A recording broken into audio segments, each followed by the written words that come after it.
کوئی بھی نفس پیغمبر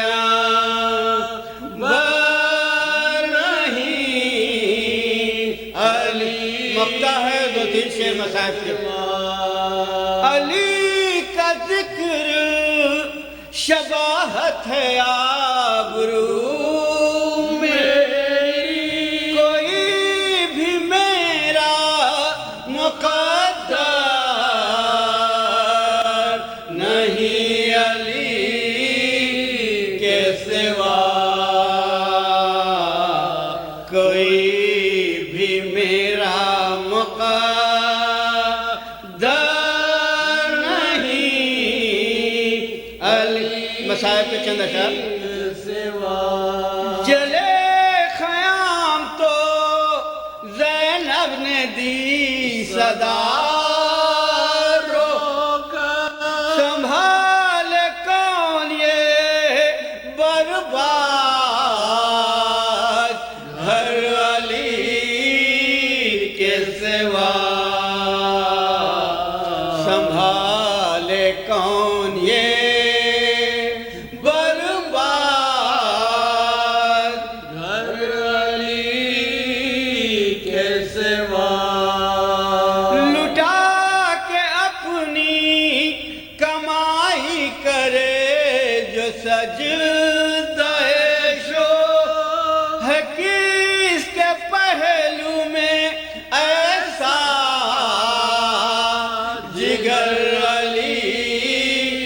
سجاد علی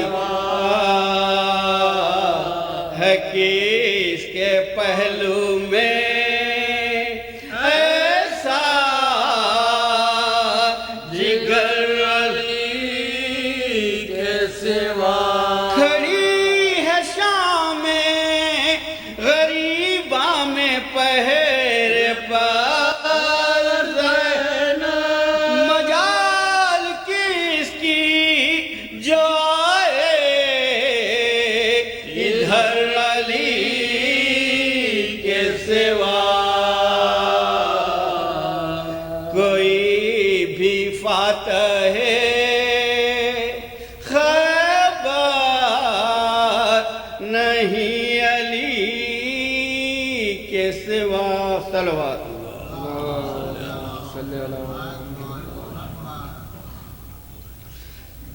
حضرات جیسا کہ آپ کو علم ہے کہ میں تاریخ وار مرثیہ پیش کرتا ہوں یہ آج کل کی جو تاریخیں ہیں محرم کی جیسے جیسے گزر رہی ہیں تو آج پہلا مرثیہ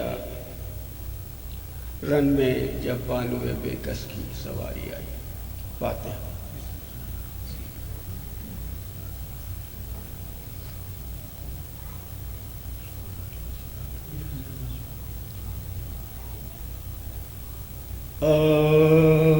مختصر ہے 5-6 بند رن میں جب بانوے بے کس کی سواری آئی رن میں جب بانوے بے کس کی سواری آئی لاش اکبر پہ یہ کرتی ہوئی زاری آئی اٹھ میرے لال یہ مشتاق تمہاری آئی دیکھو کس شان سے ہے ماں یہ تمہاری آئی دیکھو کس شان سے ہے ماں یہ تمہاری آئی نہ تو ہودج ہے نہ محمل نہ ہماری بیٹا سر کھلے بل میں ماں کی سواری بیٹا سر کھلے بل میں ہے ماں کی سواری بیٹا تم کو 18 برس پالا تھا کر کے صدقے کی تم پہ سے کل میں نے جہاں کی کہتی تھی بڑی دی ہے خدا نے دولت، کام آئے گا میرے ہوگا جو وقت کام آئے گا میرے ہوگا جو وقت آفت تو گلا اپنا کٹایا تم نے، خود آفت سے چھٹے ماں کو پھنسایا تم نے، خود آفت سے چھٹے ماں کو پھنسایا تم نے، اس مصیبت میں کہو ماں یہ کدھر کو بیٹا کہو دنیا میں کہاں سے پائے، صورت احمدی کس طرح نظر پھر آئے، فاطمہ صغرا کو کیا جا کے یہ دکھلائے، فاطمہ صغرا کو کیا جا کے یہ منہ دکھلائے، عالم فانی سے منہ اپنا تو موڑا بیٹا، دشت غربت میں اکیلا مجھے چھوڑا بیٹا، دشت غربت میں اکیلا مجھے چھوڑا بیٹا، رانڈ ماں ہو گئی تسکین مجھے دو،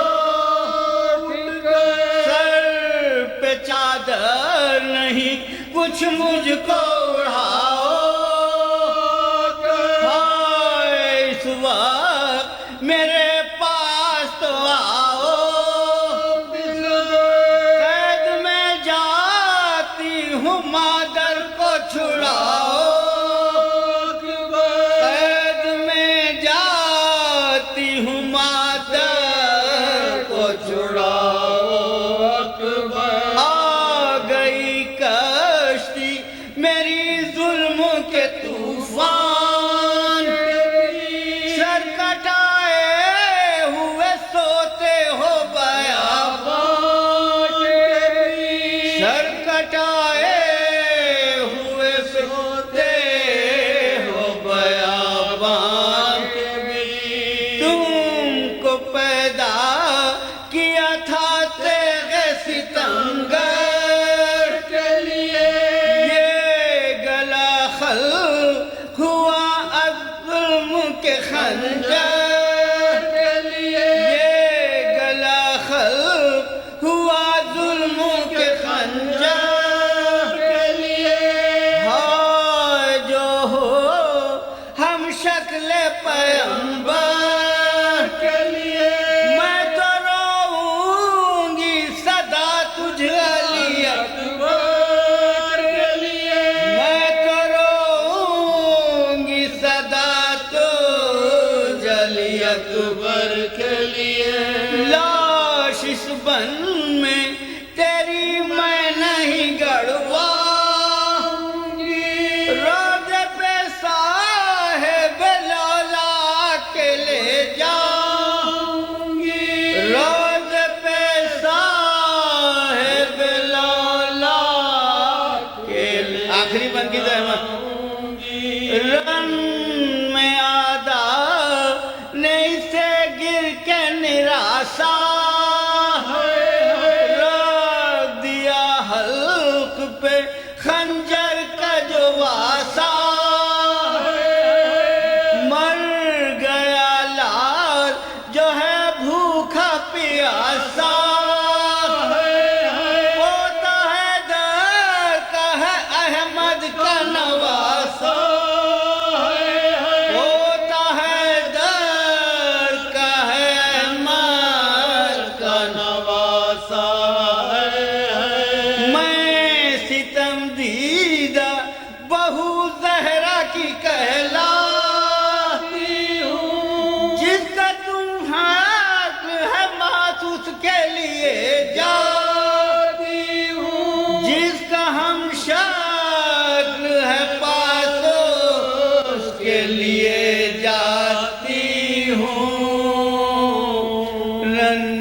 جب بانوے بے کس کی سواری آئی. جزاک اللہ. صلوات محمد وعلی محمد. صلی اللہ. اور سب سے پہلے تو یہ کہ اعلان کہ ایک بلوٹوتھ ملا ہے، جن صاحب کا بھی ہو وہ قمر عباس عابدی صاحب سے لے سکتے ہیں. ایک اور باوز بلند صلوات.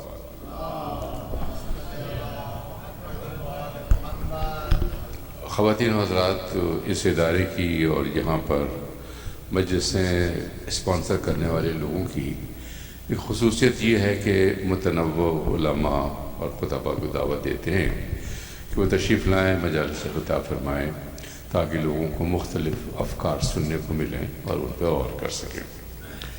جناب علامہ ارتضیٰ عباس نقوی صاحب اس کی ایک مثال ہیں. کراچی سے تشریف لائے ہیں، پاکستان سے پہلی مرتبہ ادارے میں خطاب فرمائیں گے. آپ کئی کتابوں کے 40 سے زیادہ کتابوں کے مصنف ہیں، ادب اور مذہب پر ریسرچ کرتے ہیں اور خطاب فرماتے ہیں اور نئے افکار پیش کرتے ہیں. ویسے تو میں ان کا کیا تعارف کراؤں، چھوٹا ہوں اور بڑی بات والی بات ہو جائے گی، لیکن بہرحال آپ سنیں گے تو خود ہی آپ کو اندازہ ہوگا کہ آپ کیا کچھ سن رہے ہیں. میں زحمت دوں گا جناب علامہ ارتضیٰ عباس نقوی صاحب کو تشریف لائیں جس سے خطاب.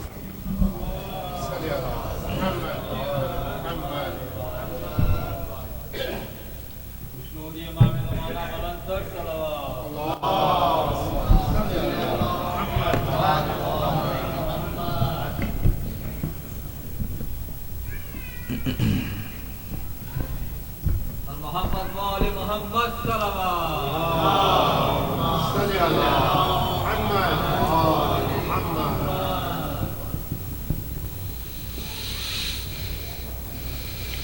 بار دیگر صلوات پڑھیں آپ.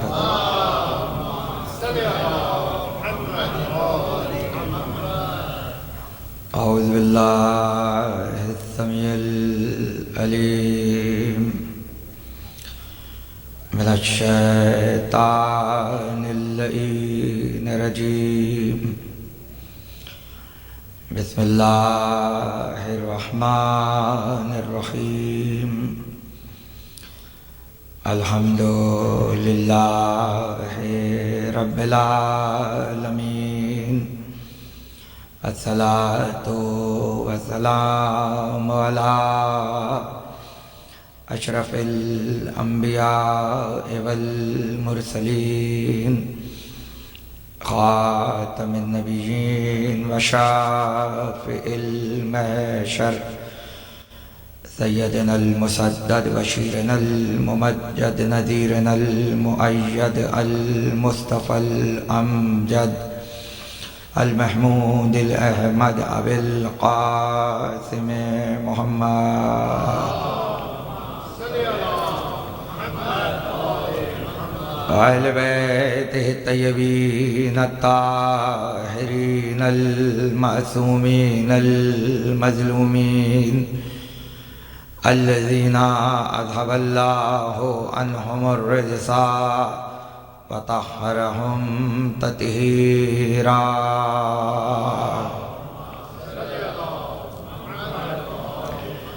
ولعنۃ اللہ علی اعدائہم وغاصب حقوقہم ومنکر فضائلہم اجمعین. اما بعد فقد قال اللہ سبحانہ وتعالی فی محکم کتابہ الحکیم وقولہ الحق. بسم اللہ الرحمن الرحیم. اللہ نزل احسن الحدیث کتابا متشابہا مثانی صلوات.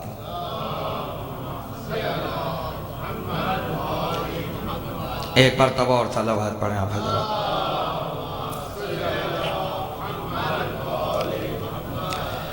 آپ کے اس عزاخانے میں 4 روزہ سلسلہ مجالس کا آغاز ہے اور ایک مجلس کیونکہ فیاض رضوی صاحب کے دولت کدے پر ہوگی. اس طرح سے 5 مجلسیں آپ کے شہر میں